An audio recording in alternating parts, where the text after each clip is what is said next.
Buenas noches, ingeniero. Mi nombre es Bradley Espejo Pósito y el día de hoy vengo a exponerle y sustentarle mi examen final del curso de gestión de la calidad. En el primer caso se nos plantea acerca del tema de la casa de la calidad y nos dan a escoger en este caso opciones para elaborar dicho tema. En mi caso ya he escogido la fabricación de un celular. Luego nos pide que construyamos la casa de la calidad utilizando el formato que se nos asignó correspondientemente en nuestras horas de clase. Y finalmente que comentemos los resultados obtenidos. Yo he hecho el Excel con la plantilla que el ingeniero nos ha brindado. ¿De acuerdo? Entonces estamos aquí ante la casa de la calidad del tema fabricación de un celular, hecho por mi persona el día de hoy, 6 de julio del año 2023. En este caso tenemos que primero clasificar y ver lo que la demanda, es decir, las personas, es lo que piden, las características de lo que piden acerca del dispositivo. Yo he considerado 10, que son precio, cámara, sistema operativo, material de fabricación, durabilidad de la batería, rendimiento, tamaño, almacenamiento, diseño y el sonido envolvente. Una vez que ya he asignado las características de la demanda, he procedido a asignarle una ponderación o un peso, se podría decir, de importancia, ¿de acuerdo? Luego de esto, he asignado lo que viene siendo los competidores y mi persona, en este caso nuestra empresa creada por nosotros mismos, y a ello se le ha asignado también una ponderación, ¿de acuerdo? En base a las características de la demanda sobre los competidores. En este caso, lo que se ve acá son la ponderación que nos va a formar lo que viene siendo un gráfico, ¿de acuerdo? Así vemos las ponderaciones de lo que destacan los competidores, sus características más que todo. Una vez hecho ya las ponderaciones correspondientes, se podría decir que hemos procedido a ver la correlación, ¿de acuerdo? Si es una correlación débil, fuerte o muy fuerte. Ok, en este caso, relacionando lo que viene siendo las características de calidad que vemos acá, yo he asignado 6, en base a las características de la demanda. Me ha quedado de esta forma, ¿de acuerdo? Un ejemplo es el precio con el peso del dispositivo no se correlacionan, ¿de acuerdo? Sin embargo, el precio con la ergonomía, eso depende bastante de que también se sienta el tacto a la mano. En este caso tiene una correlación media. Luego, para el precio y la calidad de materiales, sabemos que tiene una correlación alta. Una vez hecho esto, hemos aplicado lo que viene siendo la importancia, ¿de acuerdo? Esto quiere decir que se debe de minimizar los triángulos que están en su forma normal, se debe de maximizar y las X representan el que el objetivo ya se ha cumplido. Luego, finalmente, vamos a relacionar, ¿de acuerdo? En la frecuencia sobre las características de calidad, como lo vemos en la parte superior, que sería el tejado de la casa, ¿no? La flecha, bueno, en este caso el doble más indica que está muy fuerte la relación. El más es una relación normal y el menos es que es una relación débil. Y luego finalmente, acá se ha calificado la dificultad, ¿de acuerdo? Fácil de cumplir o extremadamente difícil y nos ha dado una ponderación final de 516,65, que es la valoración más alta de importancia. Y eso es lo que hemos puesto, bueno, en mi caso, lo que he puesto acá, ¿de acuerdo? En base a los 10 requerimientos del cliente, que son los mencionados anteriormente, se identificaron 6 características, que son las que se encuentran en la parte superior de la casa. ¿De acuerdo? Y se ha detectado que la característica con mayor puntaje es la de la potencia del procesador, con un puntaje de 516,5. Para el segundo caso, nos hablan de las cartas de control. Nos dicen que en una elaboración de envases plásticos se elabora la preforma, la cual tiene varios criterios de calidad. Uno de ellos es el peso de los envases. Acá nos dan un valor nominal con un error relativo de más menos. Y dice que cada media hora se toma 10 preformas y se pesan los datos de los últimos 20 subgrupos. Y nos lo dan en la siguiente tabla. Nos dan 20 muestras, pero se han elegido 10 en tamaño. Entonces lo que hemos hecho acá es hallar el promedio de cada muestra, ¿de acuerdo? El promedio de cada uno, es decir, de los X. Y luego hemos hallado la desviación estándar, ¿de acuerdo? Con las fórmulas correspondientes de desvesta y promedio. Finalmente, se ha sacado un promedio, el promedio, en este caso, la media de media del X doble bar. Y finalmente se ha sacado el promedio de la desviación estándar en total de cada muestra. Luego, finalmente, bueno, para proseguir, tenemos el tamaño de las muestras, tenemos la muestra y el tamaño, que es 20 y 10 respectivamente. Este A3 y este B4 y B3 son valores que nos lo dan en una tabla que nos muestra lo que viene siendo la guía para que podamos hallar las ponderaciones. Luego de esto tendremos que hallar los límites de control, tanto superior como el inferior y como el de control. ¿De acuerdo? En este caso, el límite de control ya sabemos que para X va a ser 28,01.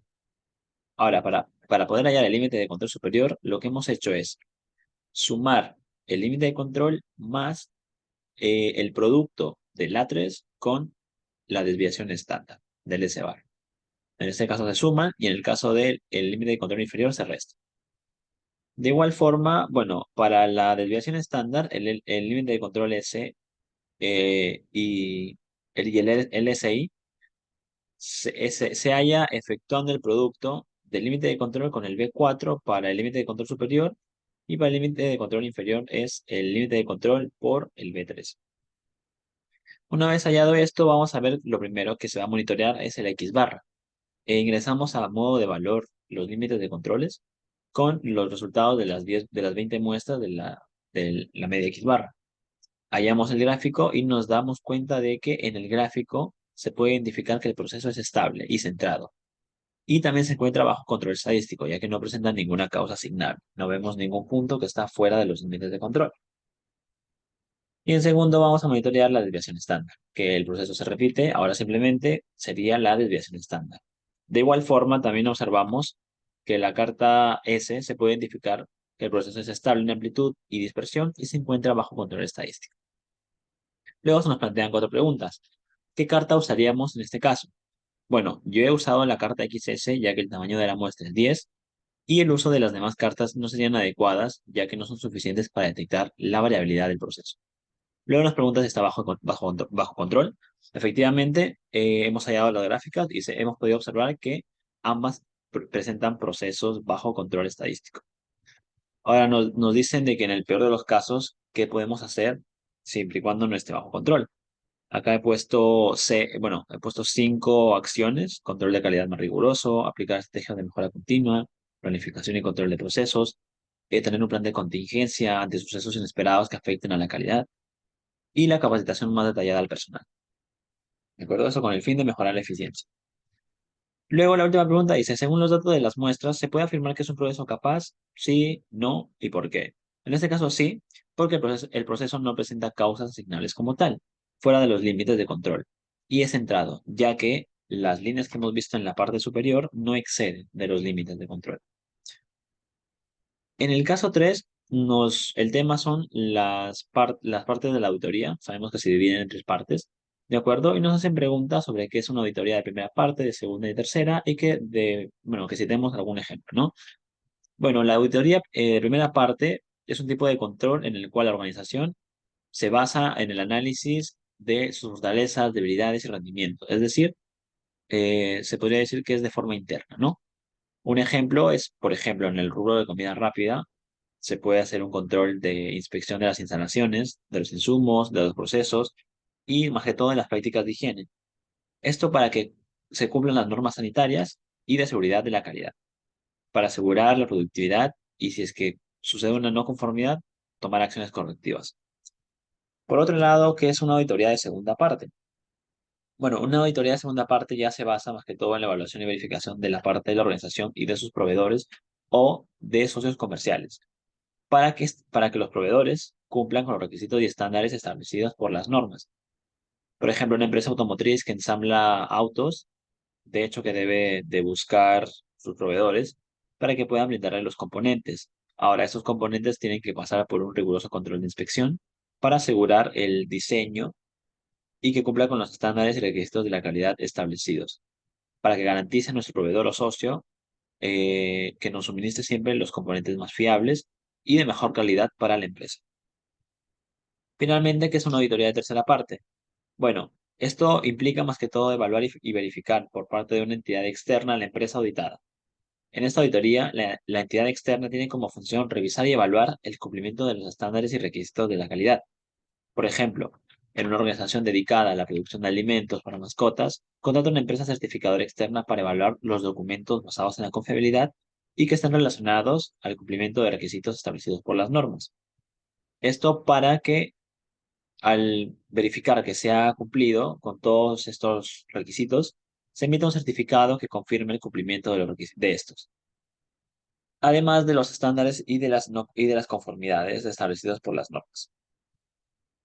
Finalmente, en el caso 4, nos piden que hablemos de cada herramienta de calidad. Como sabemos, nos han enseñado 7 a lo largo de todo este ciclo académico y que finalmente demos un ejemplo de para qué nos sirven, ¿no?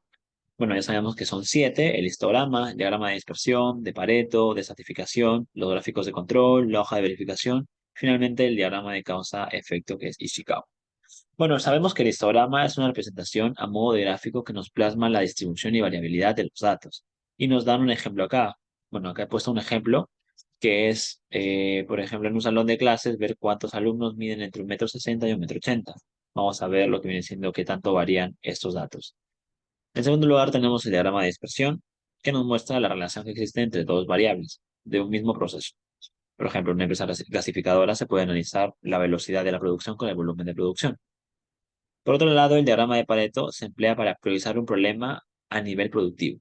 Y hay un dicho que dice que el 80% de las consecuencias es el 20% de las causas. Por ejemplo, en una empresa que fabrica zapatos, se puede identificar que el defecto, cuál es el defecto que ocurre con más frecuencia, ¿no? Luego, el diagrama de estratificación nos permite visualizar de forma gráfica las actividades de un mismo proceso. ¿Esto con qué propósito? Con el propósito de identificar problemas que generen defectos. Por ejemplo, en una empresa conservadora de atún se puede utilizar dicho diagrama para representar el proceso de envasado y detectar posibles anomalías o posibles problemas. Como antepenúltimo herramienta están los gráficos de control, que son considerados como dicho lo visto, herramientas que nos ayudan más que todo a supervisar la variabilidad de un proceso.